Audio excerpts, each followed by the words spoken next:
No nosso relacionamento com Deus, a base é as Escrituras Sagradas.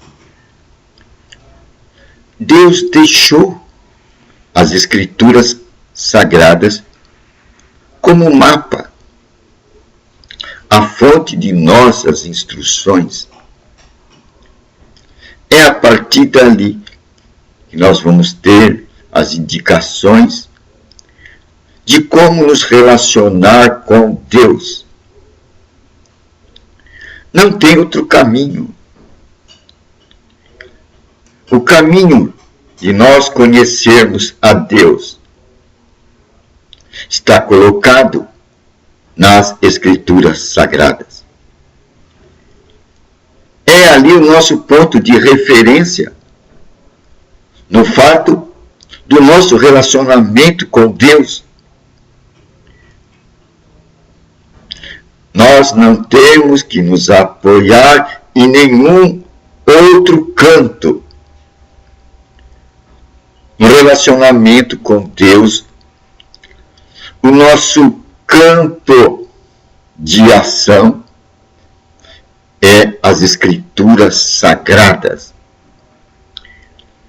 E é lá que nós vamos ver como Deus se relaciona com o homem. Vamos ver os mecanismos pelos quais Deus se relaciona com o homem.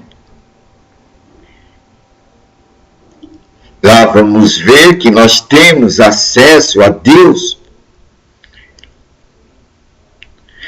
Que Deus criou condições para que o homem tivesse acesso a Ele, o Deus invisível. Diz que Abraão andava de uma maneira. Qual a maneira pela qual Abraão se espelhava? Ele andava como vendo o invisível. Ver o invisível. Abraão aprendeu o caminho de ver o invisível. É aí que está o nosso caminho também. Nós temos que aprender como ver o invisível. Como andar com Deus. José, aquele menino que foi vendido pelos irmãos para os vendedores, para o espírito vendedor, aqueles que só pensam no lucro e não têm a visão moral.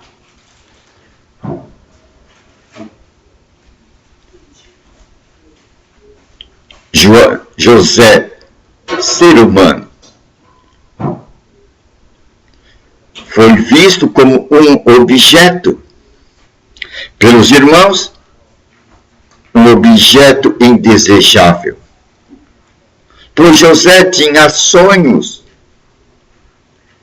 e os irmãos não gostavam daquele sonhador.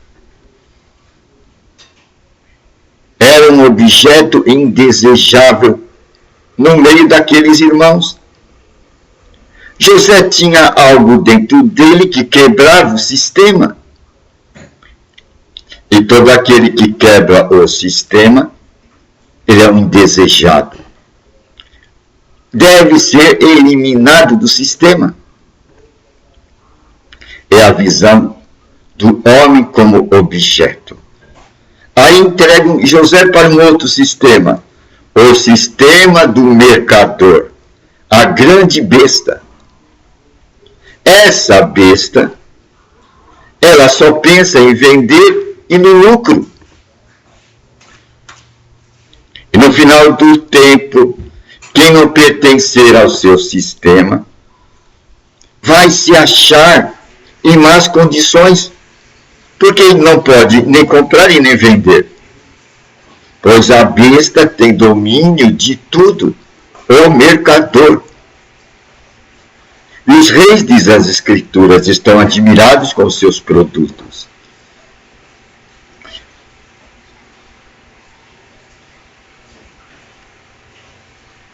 E a coisa dele tem que ver com o quê? Com as mãos e a mente. Por isso que a Escritura diz que haverá um sinal nas mãos e na mente. Pois a produção envolve as mãos e a mente. E ela vai apresentar os seus produtos magníficos no mundo. E vai encantar a todos. E vai dirigir o mundo com os seus ídolos. Uma nova forma de idolatria. Uma nova maneira de idolatria.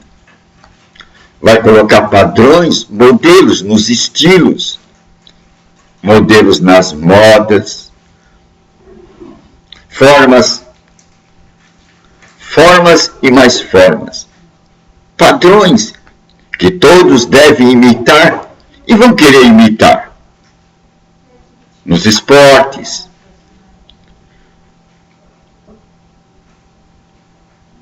no estilo de vida. E aí, o povo vai se esquecer que ele tem 3 dimensões na vida. A primeira dimensão é a dimensão física. Nós temos que ver nosso corpo, cuidar do nosso corpo, praticar exercícios, dar descanso ao corpo, para recuperar as suas energias. Então, é um grau de ênfase que nós temos que prestar atenção. Mas nós temos também o lado da nossa mente, o intelecto. Aí vai afetar as nossas profissões. Aí sim, nós temos que ver os melhores modelos. Pois esse vai ser o nosso ganha-pão, o nosso sustento. Com que a gente vai se sustentar na vida? Mas nós temos um outro lado, que não deve ser absorvido pelos 2 outros pontos de vista, o do corpo e o da mente, que é a nossa profissão. É o lado espiritual. Pois nós também temos um espírito, e a Escritura fala que o espírito é a lâmpada do Senhor. É o instrumento pelo qual Deus vem e tem comunhão com o homem. E o homem tem comunhão com Deus. O nosso espírito é o lugar do nosso relacionamento com Deus.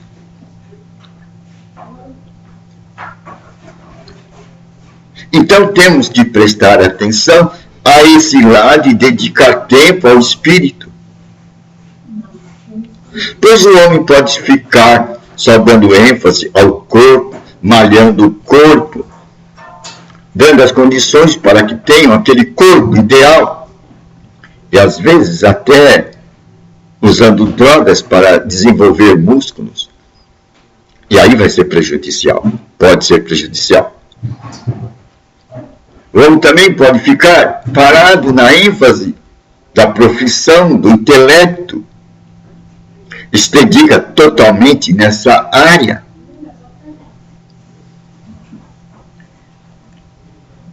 Então nós temos que lembrar que temos 3 áreas na vida para ocupar dela com a devida atenção.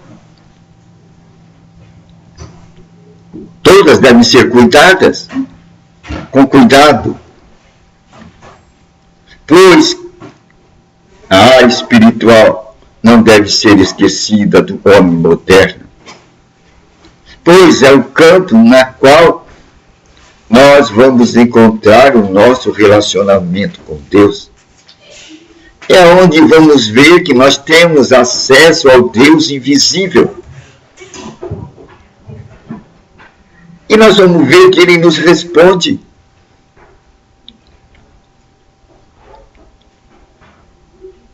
Quando nós passamos a meditar nos seus caminhos. E ele abre portas em lugares desertos, onde o homem racional não consegue ver saída. O Espírito abre caminho. E é isso que vamos chamar nesse mundo de milagre.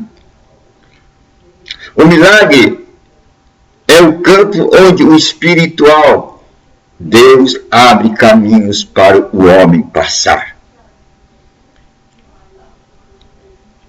E nas Escrituras nós podemos ver ali Moisés sendo perseguido por Faraó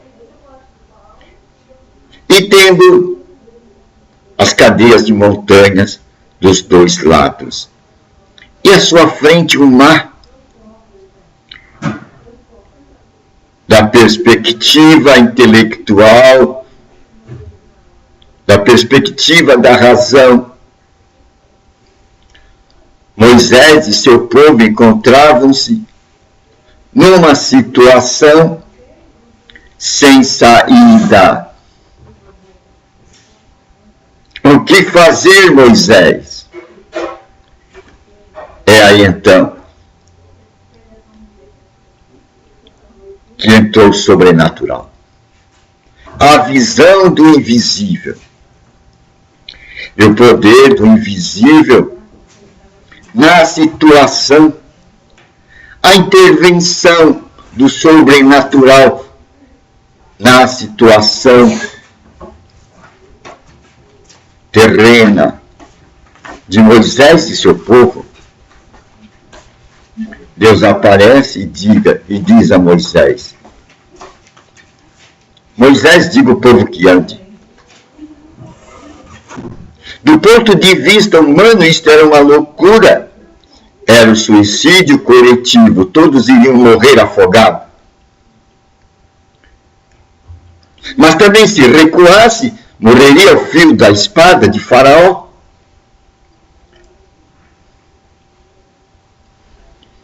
Mas Moisés, que tinha aprendido a andar no campo espiritual,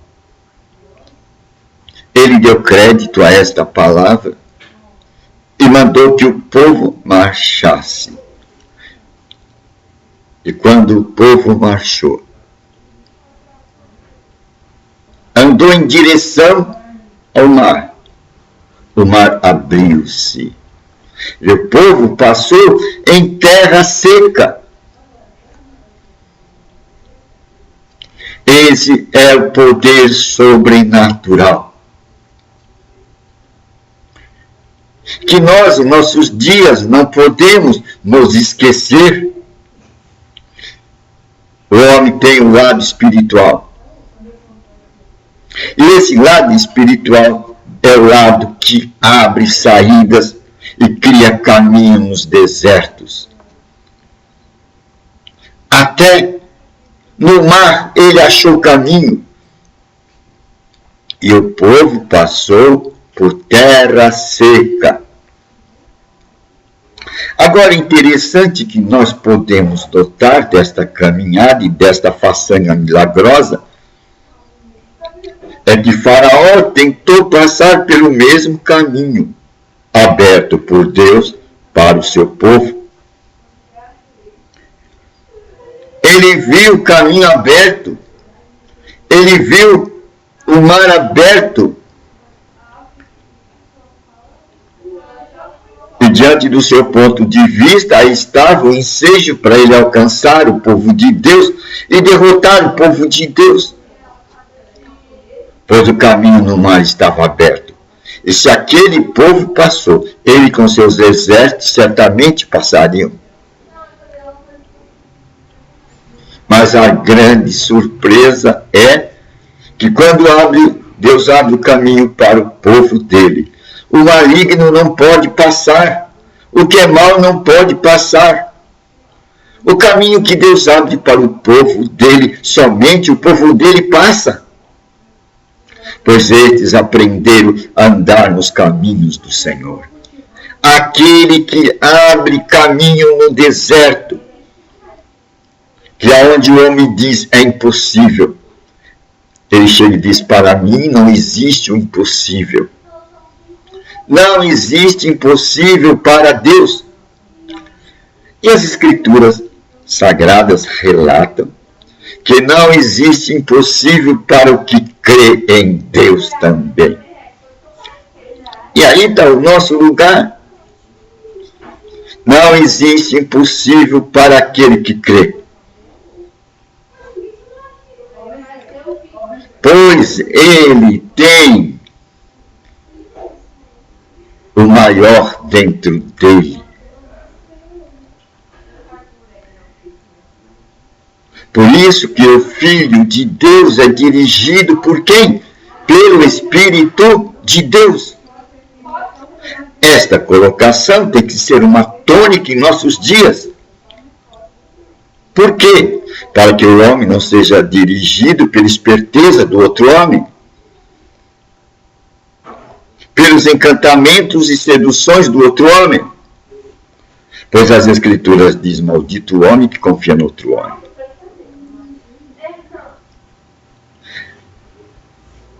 Então, diz as Escrituras que o Filho de Deus é dirigido pelo Espírito de Deus. Os filhos de Deus são dirigidos pelo Espírito de Deus. Essa deve ser a grande tônica de nossos dias. É que todos devem ter conhecimento. Jesus disse: ele há de tomar do que é meu e vai dar para vocês. Isto envolve o conhecimento dessa pessoa da Trindade, o Espírito Santo. Aquele que vai tornar Jesus real para nós nos nossos dias. Então Jesus vai se tornar concreto em nossos dias através da revelação do Espírito Santo. E isso vai acontecer no momento em que nós dermos crédito, tempo à palavra de Deus. Jesus priorizou isso, buscar em primeiro lugar o reino de Deus e a sua justiça. E tudo mais vai ser acrescentado. É um ato de fé, nós temos que acreditar nisso. Somente assim nós vamos conhecer a direção do Espírito Santo em nossa vida. E vamos andar da maneira que Abraão andou, como vendo o invisível. Pois os nossos ouvidos estarão atentos a que o Espírito diz à igreja. E a igreja, nós sabemos que é o indivíduo, a pessoa. Eu e você somos a igreja do Deus vivente. Não sabeis vós que o Espírito Santo habita em vós e que vós sois a igreja de Deus? Vós sois o templo de Deus. Você é o lugar da habitação de Deus. E se Deus habita em você através do seu Espírito, você ficou sendo o trono de Deus aqui na terra. O lugar onde Deus habita. É uma boa nova, né? Por isso que Apocalipse vai dizer que você é rei e você é sacerdote. E como sacerdote, você tem a permissão de entrar na presença de Deus com ousadia. Ousadia quer dizer que você agora entra na presença de Deus sem medo, sem temor, sem consciência de culpa. E a base, o fundamento dessa ousadia é que Jesus Cristo é o Cordeiro de Deus que tirou o pecado do mundo. Jesus tirou o pecado do mundo. Esse é o ponto de vista do qual Deus vê você e a mim. Ele vê a humanidade sem pecado. Mas agora, ele vai fazer uma marca nos que são deles, para que ele possa nos ver. E como nós somos marcados por Deus? Os marcados por Deus Eles são marcados porque eles dão tempo para ficar na presença da palavra de Deus. Quando nós damos tempo para ficar na presença da palavra de Deus, nós somos marcados pela palavra de Deus.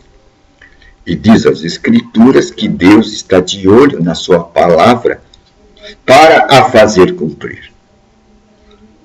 E assim, Deus nos vê. É uma boa nova, né? Assim nós sabemos que pertencemos ao feixe de Deus.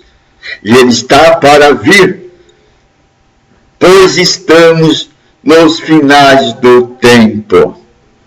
2000 anos do Pentecostes, 4 medidas de 500 anos. Agora é a grande época. E agora nós somos dirigidos pelo Espírito de Deus. Pois diz as Escrituras, os filhos de Deus são dirigidos pelo Espírito de Deus. Não mais por doutrinas, dogmas, ensinamentos dos homens. E diz que agora é a época em que Ele vai derramar do seu Espírito sobre toda a carne. Toda a carne quer dizer eu e você. Ele vai derramar o seu Espírito. E quando Ele derrama o seu Espírito, um homem não necessita mais ser instruído por outro homem. Pois agora quem dará orientação para nós é o Espírito Santo que está dentro de nós. É uma boa nova, não é? Então nós temos as Escrituras Sagradas como nosso fundamento para sabermos a vontade de Deus. E temos o Espírito Santo que vai nos levar a Jesus Cristo. E Jesus Cristo é o caminho que nos leva a Deus. É uma boa nova, não é? Não precisamos mais de mestres humanos, pois agora temos o Espírito Santo como nosso paracleto, o nosso auxiliador, o nosso mestre e o nosso professor. É uma boa nova, não é?